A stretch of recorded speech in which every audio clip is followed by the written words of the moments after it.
وہاں پہ سپورٹ کی کیا کیفیت ہے؟ افغانستان آج بھی پوری دنیا میں تنہا ہے، لیکن بظاہر اس کے رویوں میں، ان کے جو افغان طالبان کے رویوں میں کوئی فرق نہیں آیا ہے، اور یہ پاکستان مخالف ایک بڑی جو معاملات ہیں اور جو اس وقت دہشت گردی ہے وہ افغانستان میں بہت سکون سے پنپ رہی ہے۔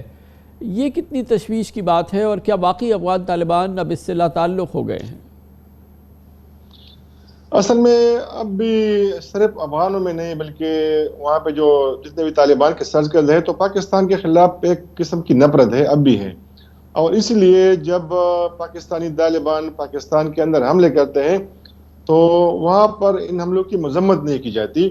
میں نہیں سمجھتا کہ افغان طالبان پاکستانی طالبان کی مدد کریں گے اس وقت، کیونکہ ان کے اپنے بڑے مسائل ہیں، لیکن ایسا ہرگز نہیں ہے کہ پاکستانی طالبان کو افغانستان میں کوئی مشکل ہے ان کی موومنٹ میں، ان کی وہاں پہ رہائش میں۔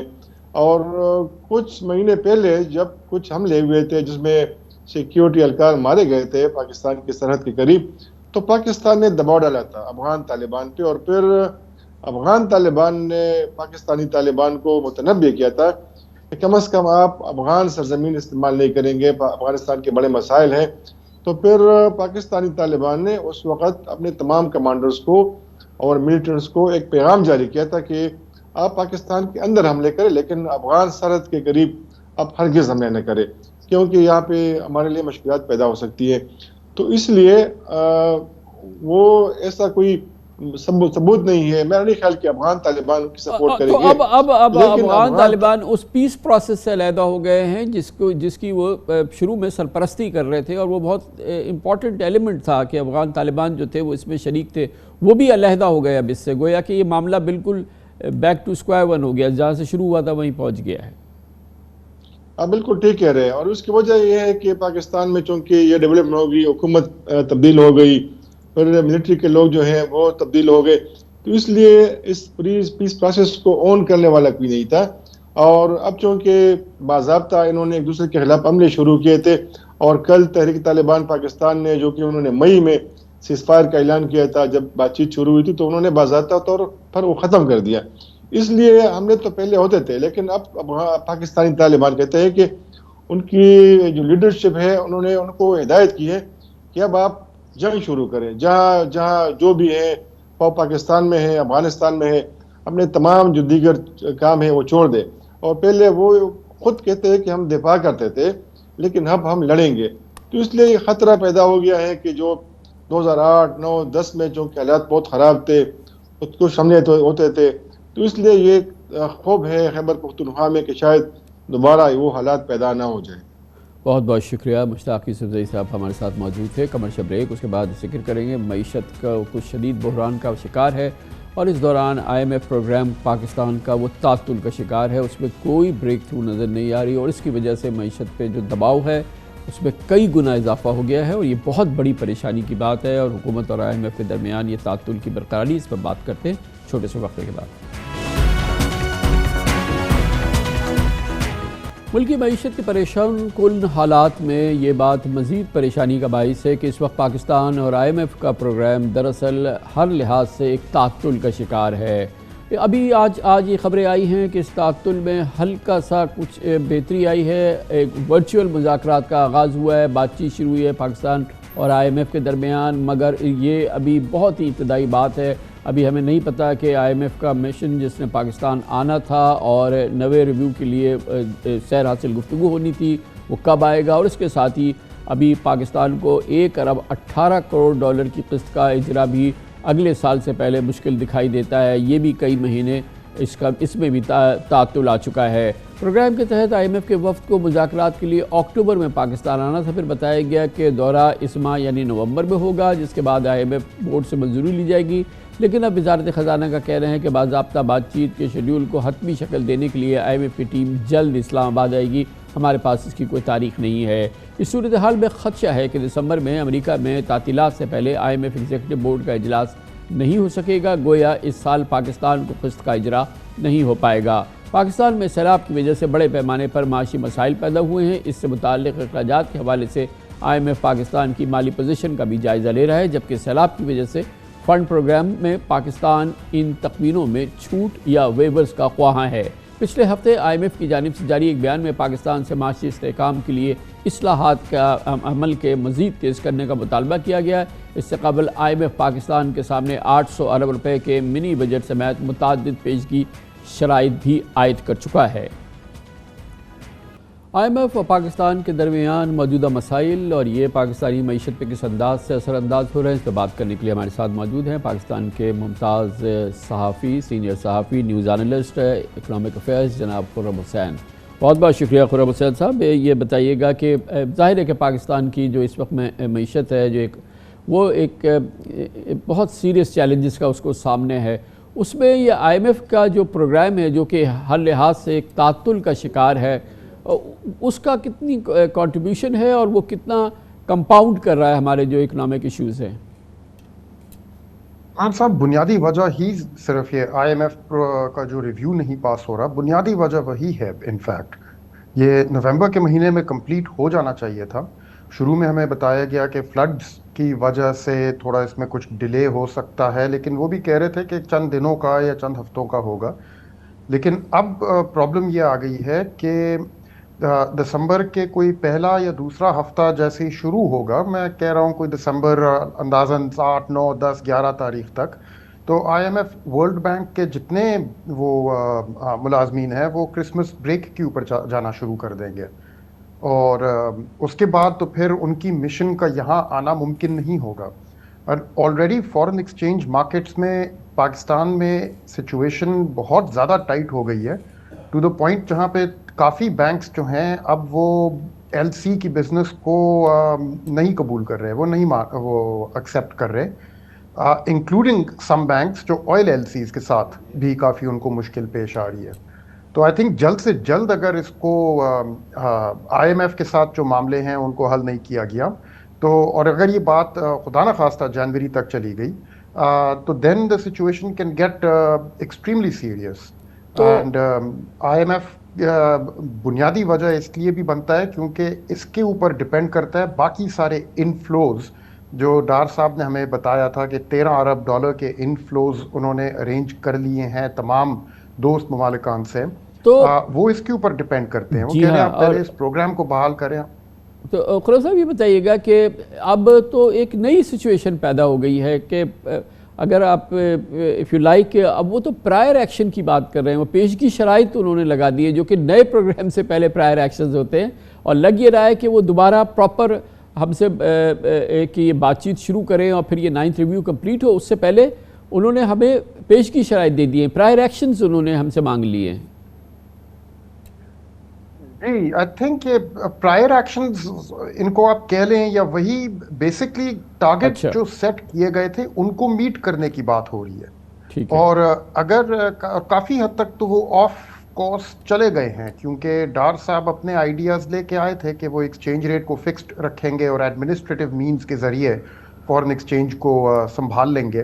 وہ ناکام رہے ہیں اس کوشش میں، اور اس کی وجہ سے اب ہم سب دیکھ رہے ہیں کہ اوپن مارکیٹ کا جو ڈکلیئرڈ ریٹ ہے، جو آفیشیل ریٹ ہے، اور اس میں اور بلیک مارکیٹ ریٹ جو ہے اس میں کتنا بڑا گیپ آ گیا ہے، اینڈ اس کی وجہ سے آپ کی ریمیٹنسز بھی متاثر ہو رہی ہیں، ایکسپورٹرز اپنے پیسے واپس لانے سے شرما رہے ہیں، اینڈ جو انسرٹنٹی وہاں سے پیدا ہو رہی ہے۔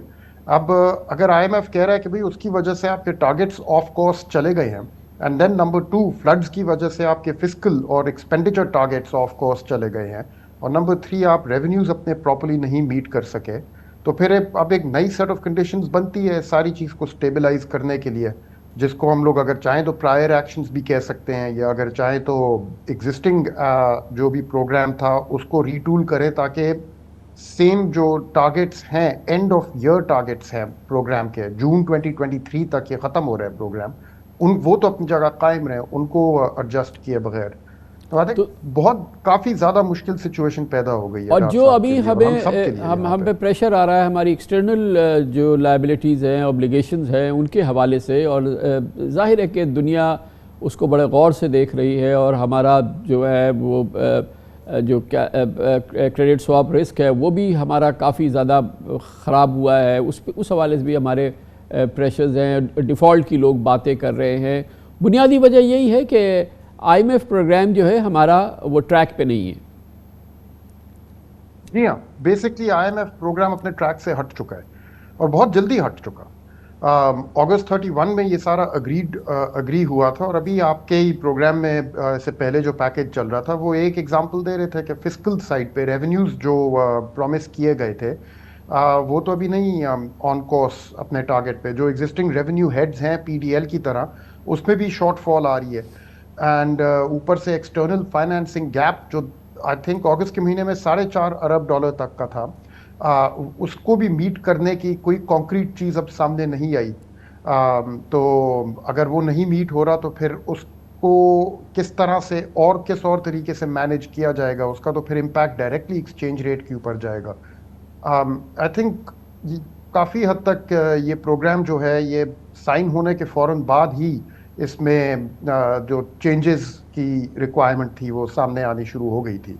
اسی موقع پہ پھر اب نئے فائنانس منسٹر ایک لے آئے اور انہوں نے آ کے الٹی کمٹمنٹس عوام کے ساتھ کر دیں کہ میں تو ایکسچینج ریٹ کو فکس رکھوں گا، مدر آف آل ایولز ہوتا ہے یہ. مگر وہ تو ایکسچینج ریٹ کو فکس کر رہے ہیں نا، وہ تو فکس. خرم صاحب ایک یہ بھی تو ہمارا بڑا اس وقت آپ نے پہلے بھی ذکر بھی کیا کہ جو ہمارا گیپ ہے کرب کا اور انٹر بینک کا، وہ تو بہت ہی سیریس اور بہت ہی خطرناک ہے. اور اس کے بعد اب ہمارے آبویسلی ریمیٹنسز پہ بہت شدید پریشر آ رہا ہے. جو ہمارے ایکسپورٹرز ہیں وہ اپنے جو رقوم ہیں وہ نہیں لا رہے پاکستان میں. ظاہر ہے کہ اتنا بڑا گیپ ہو گیا اور ایک بڑی روبسٹ حوالہ ہنڈی مارکیٹ جو ہے وہ اب چل رہی ہے.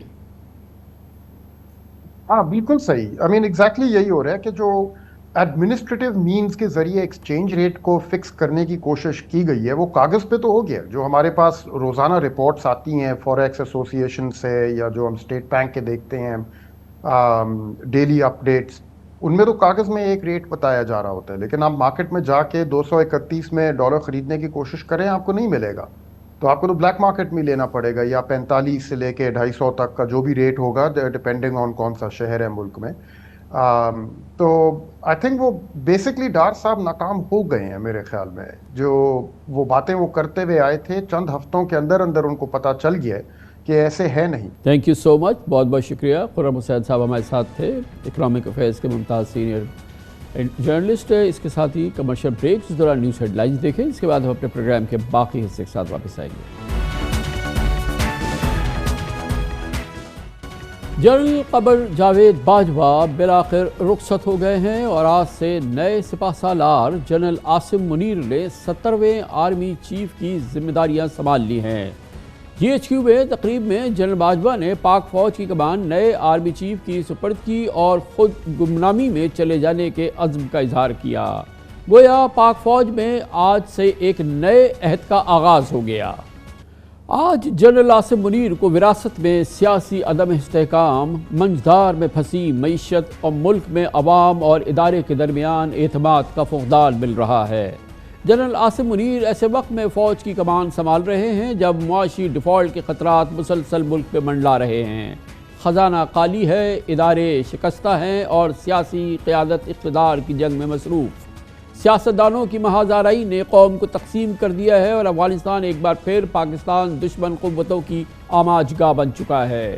نئے army chief general Asim Munir کی خوش قسمتی ہے کہ افواج پاکستان کا ڈسپلن ادارہ پاکستان کے قومی سلامتی کے چیلنج سے نمٹنے کے لیے پوری صلاحیت رکھتا ہے اور ہر حالت میں تیار ہے. لیکن بہرحال نئے آرمی چیف کو فوری طور پہ بیرونی خطرات کے ساتھ اندرونی چیلنج سے بھی نمٹنا ہوگا. عوام میں ادارے کے امیج میں واضح تبدیلی لانی ہے اور ان کے لیے یہ ایک اہم چیلنج بھی ہوگا کہ وہ ماضی کی غلطیوں کا ازالہ کریں، عوام اور ادارے میں خلیج کو دور کریں. اب یہ جنرل عاصم منیر پر منحصر ہے کہ وہ ادارے کو کیسے تمام سیاسی جماعتوں اور تمام طبقات کے لیے یکساں قابل احترام بناتے ہیں. سبکدوش ہونے والے army chief general Qamar Javed Bajwa نے 6 ستمبر کی تقریب میں ادارے کا محاسبہ کرتے ہوئے اس حقیقت کو تسلیم کیا تھا کہ فوج کی سیاست میں مداخلت غیر آئینی ہے جس کی وجہ سے فوج پر تنقید ہوتی ہے. جنرل باجوہ جاتے جاتے وعدہ کر گئے ہیں کہ فوج اب سیاست سے فاصلہ رکھے گی. اس وعدے کے پس منظر میں اب پاکستان کے عوام بلکہ پوری دنیا کی بنیادی دلچسپی فوج کی سیاست سے قطع تعلقی کے عزم میں ہے. پاکستان کے عوام اپنی افواج پر فخر ہے ان کو، اور ادارے کے عوامی امیج کی مزید درستگی بھی ممکن ہے۔ اب نئے army chief general Asim Munir کی ذمہ داری ہے کہ وہ کس طرح ادارے کو ایک نیا جنم دیتے ہیں۔ وہ مجھے یقین ہے ایسا کرنے میں ضرور کامیاب ہوں گے، جس کے بعد ادارہ مخالف اپنے تمام الزامات اپنی موت آپ مر جائیں گے انشاءاللہ۔ آج کے اس حساس دن میں اس پر ہم بات کرتے ہیں، اس کا فوجی نقطہ نگاہ سے اور قومی نقطہ نگاہ سے جائزہ لینے کے لیے ہم نے پینل تشکیل دیا ہے۔ ہمارے ساتھ موجود ہے lieutenant general retired Ghulam Mustafa, سابق کمانڈر ہے پاک افواج کی اسٹریٹجک فورس کمانڈ کے، اور جناب پاکستان کے نامور ممتاز سینئر ترین صحافی جناب مجیب الرحمان شامی ہمارے ساتھ موجود ہے۔ جنرل صاحب، آپ فرمائیے گا کہ اپ ہل ٹاسک ہے، بہت ہی سیریس چیلنجز ہیں جنرل عاصم منیر کے ساتھ، ایکسٹرنل فرنٹ پہ، انٹرنل فرنٹ پہ، خود انسٹیٹیوشن کے حوالے سے کتنے ایکوپڈ ہے وہ اس سے نبرد آزما ہونے کے لیے، اور آپ کا کانفیڈنس لیول کتنا ہے کہ اب ہم ایک نئی سورج کو طلوع ہوتے ہوئے دیکھیں گے؟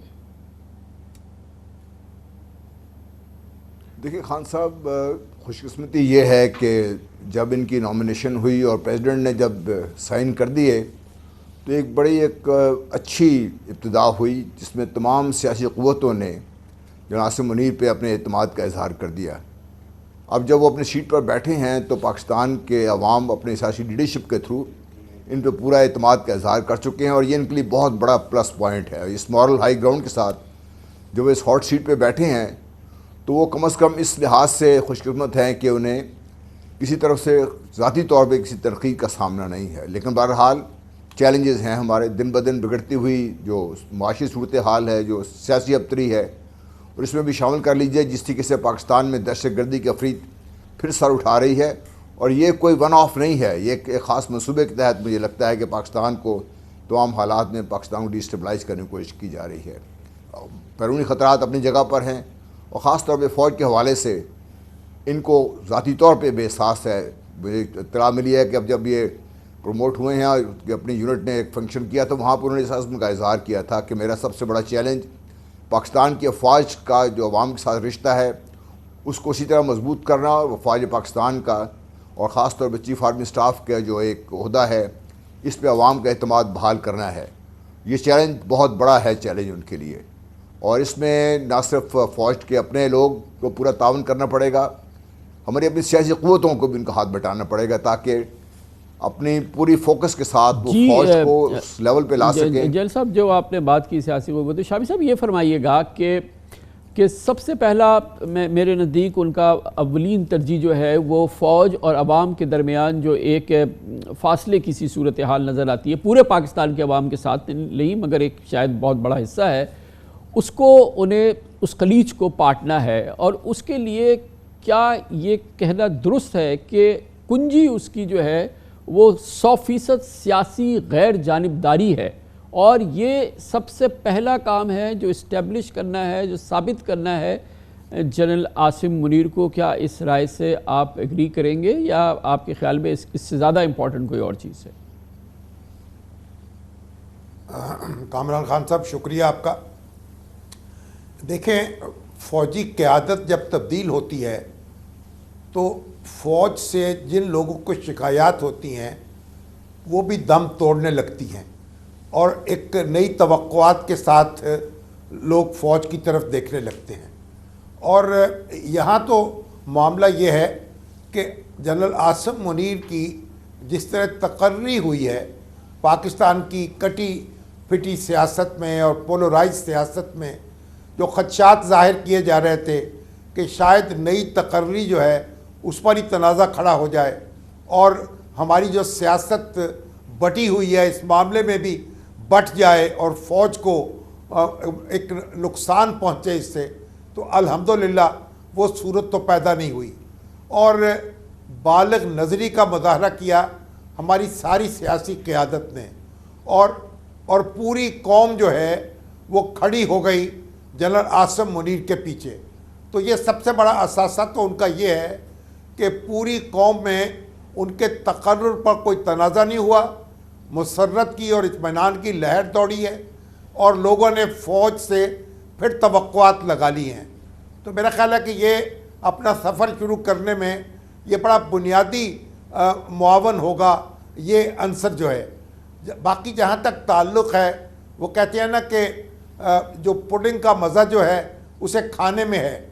تو جب جنرل عاصم منیر اس اعتماد کو آگے بڑھائیں گے اور حکومت کے ساتھ تو ان کو جڑے رہنا ہے کیونکہ حکومت کی اطاعت جو ہے ادروئے دستور افواج پاکستان پر لازم ہے، لیکن جو حکومت کا سیاسی ایجنڈا ہے اس میں شریک نہیں ہونا ہے، اس کو اون نہیں کرنا ہے. تو توقع رکھنی چاہیے کہ وہ بڑے سوچ سمجھ کر اور پھونک پھونک کر قدم بڑھائیں گے اور آہستہ آہستہ معاملات جو ہیں وہ بہتر ہوتے چلے جائیں گے. جل صاحب یہ فرمائیے گا، سیاسی قیادت جو ہے اس پر بھی لازم ہے. جی ہاں، یہ بالکل میں یہی نقطہ جل صاحب آپ کے سامنے رکھ رہا ہوں کہ ایک جانب تو ہم نے جو توقعات ہماری ہیں جنرل عاصم منیر سے اور ان کی جو پہچان ہے، ہم جانتے ہیں کہ 100% وہ غیر سیاسی ان کی ہمیشہ سے سوچ اور فکر رہی ہے.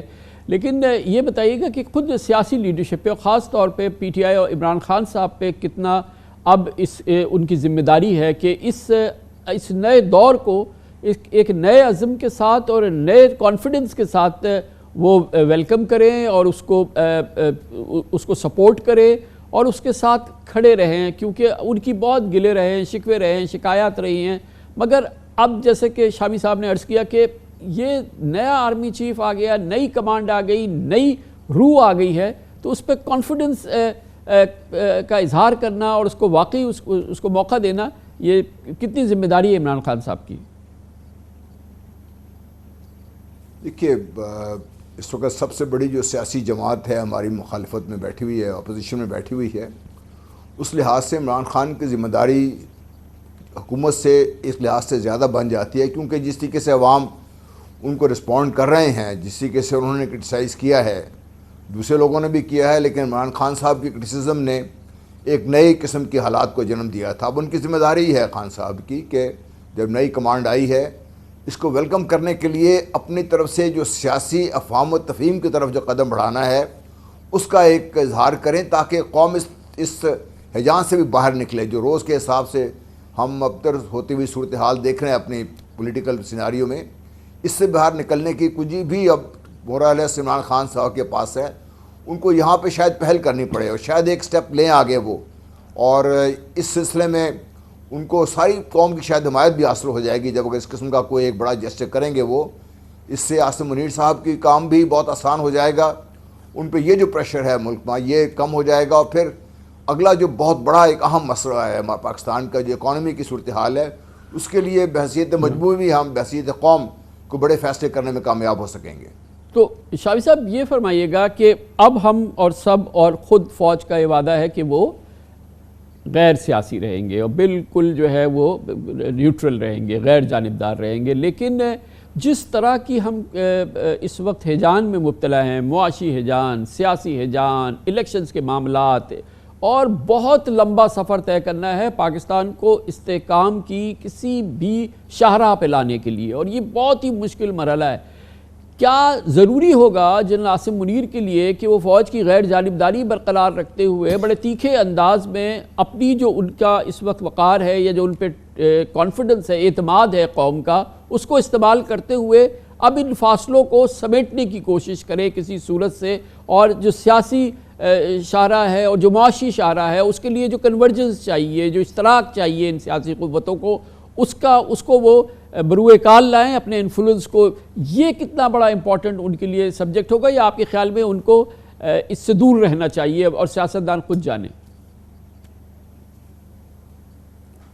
دیکھیں خان صاحب، بنیادی بات یہ ہے کہ سیاستدانوں کی ذمہ داری ہے کہ وہ معاملات کو سنبھالنے میں ایک دوسرے کے ساتھ تعاون کریں اور بالکل فوج کی طرف نہ دیکھیں عمران خان صاحب میں ایک سرپرائز دینے کی صلاحیت موجود ہے، اور جس طرح انہوں نے آرمی چیف کے تقرر کے معاملے میں قوم کو خوش کیا ہے اور قوم کے اعتماد پر پورا اترے ہیں، اسی طریقے سے وہ ایک آگے بڑھ کر انتخابی معاملات پر بات چیت بھی کر سکتے ہیں. میں سمجھتا ہوں کہ وزیر اعظم شہباز شریف کو انتظار نہیں کرنا چاہیے، انہیں دعوت دینی چاہیے، ایک خط لکھنا چاہیے عمران خان صاحب کو کہ آئیے ان معاملات پر بیٹھ کر بات چیت کرتے ہیں، اور گیند ان کی کورٹ میں پھینک دینی چاہیے۔ پھر میرا خیال بہت مشکل ہوگا عمران خان کے لیے آج کے حالات میں کہ وہ اسے یکسر مسترد کر دیں اور ان کا بڑا ہوا ہاتھ جھٹکا دیں۔ تو میری گزارش یہ ہے کہ یہ ماحول پیدا کرنا ہوگا۔ ماضی میں بھی ہم دیکھ چکے ہیں، فوج نے کئی ایسے معاملات ہوئے ہیں، کئی ایسے مقامات ہوئے ہیں جہاں فوج انوالو نہیں تھی لیکن معاملات کو سنبھالا نہیں جا سکا۔ بالآخر سیاستدان جو ہیں وہ ایک دوسرے کو دھکا دیتے دیتے ایک گڑھے میں سارے کے سارے گر گئے۔ تو یہ ایسی صورتحال پیدا نہیں ہونی چاہیے۔ جہاں عاصم منیر صاحب پوری سنجیدگی کے ساتھ اور متانت کے ساتھ اپنے کام کا آغاز کریں، وہیں ہمیں توقع رکھنی چاہیے، اور بنیادی ذمہ داری ان لوگوں کی ہے جن کو قوم ووٹ دے کر اپنی قیادت کے لیے منتخب کرتی ہے۔ عمران خان صاحب ہوں یا ان کے مخالف ہوں، وہ سب ووٹ لے کر آئے ہیں، اور ووٹ پھر انہوں نے لینے ہیں۔ ان میں سے کوئی اپوزیشن میں ہوگا، کوئی حکومت میں ہوگا، انہیں ایک دوسرے کے ساتھ بیٹھنا چاہیے۔ اب انتخابات کا جو معاملہ ہے، بجائے اس کے کہ آپ 2 مہینے کے لیے ایک اسمبلی توڑیں، پھر دوسری اسمبلی توڑیں، پھر تیسری ہو، پھر چوتھی ہو، بیٹھ کر ایک لائحہ عمل بنا لیں۔ 2-4 مہینے ادھر ادھر سے کوئی فرق نہیں پڑتا، اور ایک اتفاق رائے پیدا کر لیں، قوم کو ایک نیا اعتماد دیں، اور عاصم منیر صاحب کا کام بھی آسان کریں۔ تو میرا خیال یہی ایک دعا بھی ہے ہماری، اور خواہش بھی ہے، اور توقع بھی ہے۔ جنرل صاحب یہ فرمائیے گا کہ ابھی ہم نے جنرل باجوہ سے سنا جاتے ہوئے، انہوں نے کہا کہ اب فوج کا عہد ہے، پچھلے فروری سے ہم نے عہد کیا کہ اب ہم سیاست میں نہیں آئیں گے۔ چلے ہم مان لیتے ہیں کہ پچھلے فروری سے نہیں آئے، میری کچھ شاید اس حوالے سے تحفظات ضرور ہے، لیکن بہرحال اینی ویز تو مگر ایک طویل کئی دہائیوں کا سفر ہے جس میں کہ جنرل باجوہ نے ایگری کیا ہے، اور ہم سب جانتے ہیں کہ فوج کا بڑا سیاست میں بڑی مداخلت رہی ہے، اور جس کو جنرل باجوہ نے کہا کہ غیر آئینی رہی ہے۔ یہ بتائیں کہ یہ جو اتنی لمبی عادت ہو گئی ہے جس میں کہ بے پناہ انفلوئنس اور کلاؤٹ استعمال کرتی ہے فوج کے متعلقہ ادارے سیاست کے معاملات میں، ظاہر ہے کہ سیاستدانوں کے ساتھ ان کا بڑا، کبھی ایک سیاستدان کے ساتھ ہم پیالہ ہیں تو کبھی دوسرے سیاستدان کے ساتھ ہم نوالا ہیں، یہ ایک عادت بن گئی ہے پوری، اور اس میں بہت ان کی قوت کا آپ اندازہ لگا سکتے ہیں کہ ایک اشارے پہ وہ کسی بھی پوزیشن پہ اپوائنٹمنٹ کرا دیتے ہیں، اور آپ کو سارا پتہ ہے۔ یہ چیف کے لیے، جو نئے چیف ہیں، مثال کے طور پر جنرل عاصم منیر ہیں، ایک آرمی چیف کے لیے کتنا آسان ہوگا کہ اس عادت کو چھڑائیں اور کہیں کہ اب آپ لوگ سیاست کے بالکل قریب نہیں آئیں گے، سیاستدانوں کے فون کا جواب نہیں دیں گے۔ یہ جو عہد کیا ہے، جو عزم کیا ہے، اس کی کامیابی کتنی آسان ہے؟ دیکھیے یہ کوئی زیادہ مشکل کام نہیں ہے خان صاحب۔ چیف آرمی سٹاف کی پاکستان آرمی میں جو حیثیت ہے، جو ہماری چین آف کمانڈ جس طریقے سے کام کرتی ہے، ایک حکم کے تحت تمام جو سینئر آفیسرز ہیں ان کو یہ منع کر دیا جا سکتا ہے، انکلوڈنگ جو عام طور پہ کنیکٹڈ رہتے ہیں، کہ آپ نے سیاست سے دور رہنا ہے۔ نمبر 2، جو ہماری انٹیلیجنس ایجنسیز میں جہاں پہ یہ قسم کے کام ہوتے رہے ہیں، ان کو اس سے نکالنے کے لیے ہمیں اپنی سیاسی قوتوں کے ساتھ بھی یہ بات کرنی پڑے گی کہ آپ ان پہ اس قسم کا بوجھ مت ڈالیں، اور جو انٹیلیجنس ایجنسیز کی لیڈرشپ ہے اس کو بھی اسے روکا جا سکتا، ٹائم لگے گا۔ لیکن یہ مت بھولیے کہ یہ جو آج کی فوج ہے خان صاحب، یہ 70-80 کی دہائی سے بڑی مختلف فوج ہے۔ تقریباً ساری کی ساری سینئر لیڈرشپ ایک بڑے آگ اور خون کے دریا سے عبور کر کے یہاں تک پہنچی ہے۔ 20-22 سال سے فوج لگاتار ایک حالت جنگ میں، آج بھی حالت جنگ میں ہے۔ ان کے لیے بڑا مشکل ہے کہ آپ یہ کہ اپنے آپ کو ہر طریقے سے انوالو کرنا۔ بہرحال ایک قوم کا حصہ ہونے کے ناطے ان کی خواہش ضرور ہوتی ہے کہ پاکستان کے معاملات بہتری کی طرف جائیں۔ اس سلسلے میں جو ریکمنڈیشنز ہیں، سجیشنز ہیں، وہ باقاعدہ حکومت کو پیش کی جا سکتی ہیں اور پیش کی جاتی رہی ہیں، اور حکومت کا بھی یہ فرض ہے کہ وہ بجائے ایک خاص نقطے پہ پھنسے رہنے کے عوام کی بہتری کی طرف چلے۔ تو کوئی وجہ نہیں ہے کہ پاکستان کی افواج اس طرف دوبارہ دیکھیں بھی نہ۔ تو شاوی صاحب، یہ تو آپ سے زیادہ کون جانتا ہے کہ یہ پہلی بار تو اس عزم کا اظہار نہیں ہوا کہ فوج سیاست سے لا تعلق رہے گی، اور جیسا کہ آپ مجھ سے کہیں زیادہ جانتے ہیں کہ گو کہ جنرل باجوہ نے کہا کہ پچھلی فروری سے ایسا عمل نہیں ہوا ہے، گزشتہ سال فروری سے، لیکن بہرحال اس حوالے سے کئی تحفظات جو ہیں موجود ہیں۔ اس عزم کے بارے میں، اس کی صحت کے بارے میں، اور ظاہر ہے کہ اس سے پہلے کئی بار ہو چکا ہے، اس کو لازم بنانے کے لیے اور اس کو واقعی پاکستان کے لیے ایک شاندار مثالی اس حوالے سے اس عزم کو پورا کرنے دکھانے کے لیے جنرل عاصم منیر کو آپ کا کیا مشورہ ہوگا؟ دیکھیں کامران صاحب، یہ بات جیسے جنرل صاحب نے کہی کہ بہت آسان بھی نظر آتی ہے، لیکن اتنی آسان بھی نہیں ہے۔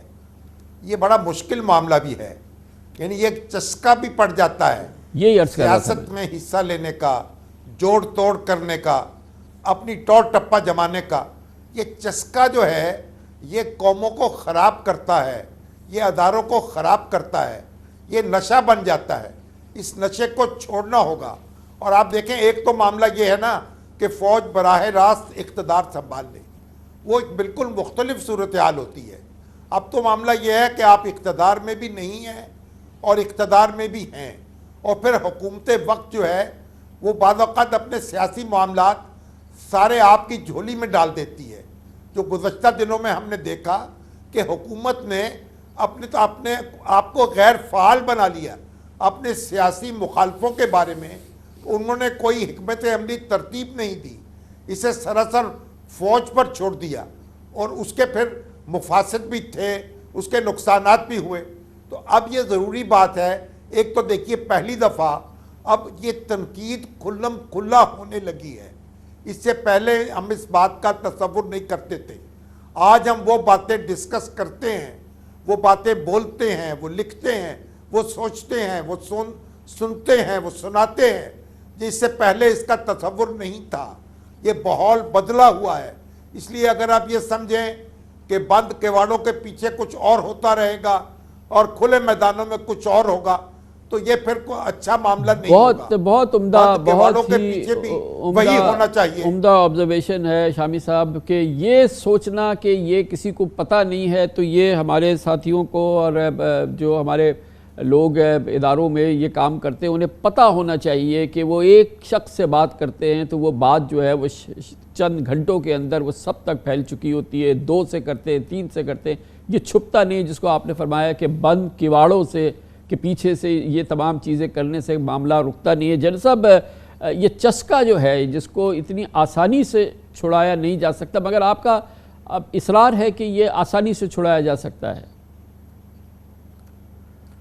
جی، چھڑانا 2 طریقے سے ہے۔ ایک تو یہ ہے کہ اگر سیاستدان اپنا سارا بوجھ فوج کی طرف نہ ڈال دیں، جس طرح آج کل کی صورتحال ہے، اس کو اگر سیاستدان نہیں سنبھالیں گے تو پھر بتائیے نا کون حل کرے گا سارے مسئلے کو۔ آپ کی اکانومی ٹینک کر رہی ہے، سیاست میں جو ابتری ہے، جو آپس میں محاذرائی ہے، وہ دن میں بڑھتی ہوئی نظر آ رہی ہے۔ تو بیسیکلی ملک چلانا، ملک کے حالات کو سنبھالنا سیاستدانوں کی ذمہ داری ہے۔ اگر وہ آج اپنی ذمہ داری سنبھال لیں تو فوج کا تقریباً 70% کام فوج کا آسان ہو جائے گا۔ شامی صاحب، یہ فرمائیے گا کہ جاتے جاتے آخری اور سب سے امپورٹنٹ سوال کہ جو اس وقت معیشت کی جو اس وقت چیلنجنگ سچویشن ہے، بے پناہ سنگین بحران ہے، اس کو فوج جو ہے وہ سائٹ سے نہ دیکھے اور اس کی بہتری میں آپ کے خیال میں کنٹریبیوشن ہونی چاہیے، کیونکہ فوج کا تو بہت انفلوئنس تو ہے، چاہے وہ سیاست میں نہ آئے، وہ سیاسی انداز میں سامنے نہ آئے۔ کامران صاحب بالکل ہونی چاہیے، مگر اس سے پہلے میں ایک بات عرض کروں۔ جی جی، بڑا لطیفہ ہے کہ 2 صاحب بحث کر رہے تھے، 2 سگریٹ نوش۔ ایک کہہ رہا تھا سگریٹ چھوڑنا بہت مشکل ہے، چھوڑ نہیں سکتا۔ دوسرے نے کہا بالکل آسان ہے، میں 10 مرتبہ چھوڑ چکا ہوں۔ تو اگر آپ نے اسی طرح سیاست چھوڑنی ہے پھر تو معاملہ اور ہوگا۔ لیکن آپ دیکھیے جو معیشت ہے، دیکھیں معیشت کا جو ایک دن میں یہ حال نہیں ہوا اور ایک دن میں یہ درست نہیں ہوگی۔ اس کے لیے مسلسل استحکام کی ضرورت ہے، اتفاق کی ضرورت ہے بعض بنیادی معاملات پر۔ آپ نے یہ جو خسارے میں چلنے والی کمپنیاں ہیں ان سے جان چھڑانی ہے۔ آپ نے سرکولر ڈیٹ کا مسئلہ ہے، آپ کے انرجی کے مسائل ہیں، انویسٹمنٹ کی دنیا ہے۔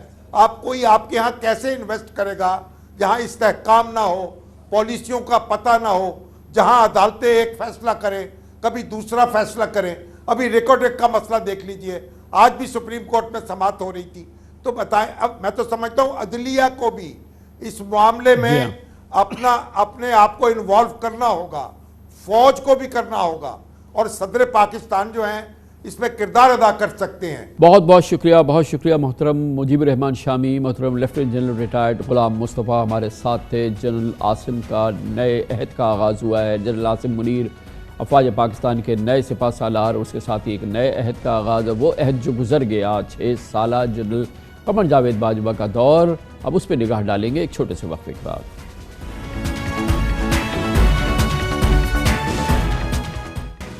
سابق army chief general retired Qamar Javed Bajwa آج اپنے عہدے سے رخصت ہو گئے.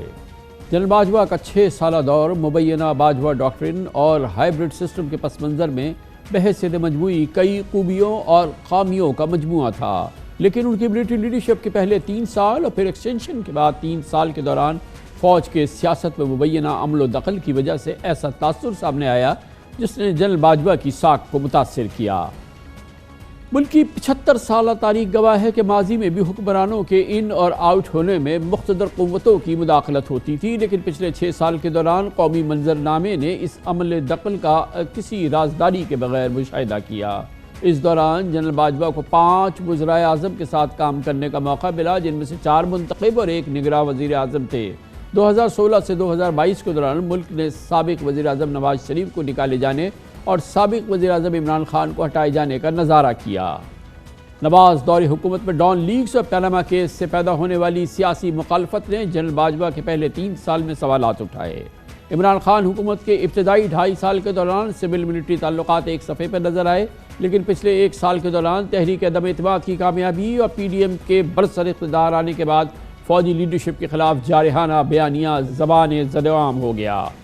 سوشل میڈیا پر ٹاپ ٹرینڈز بنے اور ان کی 6 سالہ دور میں پاکستان کی تاریخ میں ایک انتہائی غیر معمولی واقعہ سامنے آیا جب D G I S I lieutenant general Nadeem Anjum کو پریس کانفرنس کرنی پڑی، جبکہ 6 ستمبر کی تقریب سے خطاب میں جنرل قمر جاوید باجوہ نے فوج کی 70 سال سے سیاست میں غیر آئینی مداخلت کا اعتراف کر لیا. ریٹائرمنٹ سے صرف 1 ہفتے قبل جنرل باجوہ کے اہل خانہ کے اثاثوں اور ٹیکس گوشواروں کی لیکس سامنے آئیں، جو اپنی نوعیت کا ایک بہت ہی غیر معمولی واقعہ تھا. 2016 سے 2022 کے دوران جنرل باجوہ نے تنقیدی اور تعریفی دونوں حوالوں سے رائے سمیٹی. بہرحال جنرل قمر جاوید باجوہ کی قیادت میں پچھلے 6 سال کے دوران قومی سلامتی امور، داخلی خارجی سیاست میں کئی حوالوں سے ملک میں مثبت پیش رفت بھی سامنے آئی. جنرل باجوہ کی قیادت میں فوج نے ان گنت قومی چیلنجز عبور کیے، جس کو انہوں نے از خود بھی بیان کیا. یقیناً ایک بہت امپورٹنٹ دن ہے. 6 سالہ دور چیف آف آرمی اسٹاف کی حیثیت سے جنرل قمر جاوید باجوہ کا آج اختتام ہوا. مورخ اس حوالے سے سالوں لکھتا رہے گا اور تاریخ پاکستان کی اور دنیا کی تاریخ میں ان 6 سالوں کا بہت ذکر رہے گا. خامیوں اور خوبیوں سے لبریز یہ سال بہت فیصلہ کن انداز میں پاکستان کے معاملات پر اثر انداز ہوا ہے. اس دور پہ نگاہ ڈالنے کا آغاز کرتے ہیں اور اس کے لیے ہم نے دعوت دی ہے. ہمارے ساتھ موجود ہیں ہمارے ملک کی ممتاز سینئر صحافی، نیوز اینالسٹ اور اپنا بہت عمدہ پروگرام بھی ہوسٹ کرتی ہیں. ہمارے ساتھ ہیں محترمہ نسیم زہرا. بہت شکریہ نسیم زہرا صاحبہ. بتائیے گا جنرل باجوہ کی لیگیسی پہ پہلی نگاہ ڈالیے. آج ان کا اختتام ہوا 6 سالہ دور as chief of army staff ہے، تو آپ کے نزدیک وہ کیا لیگیسی چھوڑ کے جا رہے ہیں؟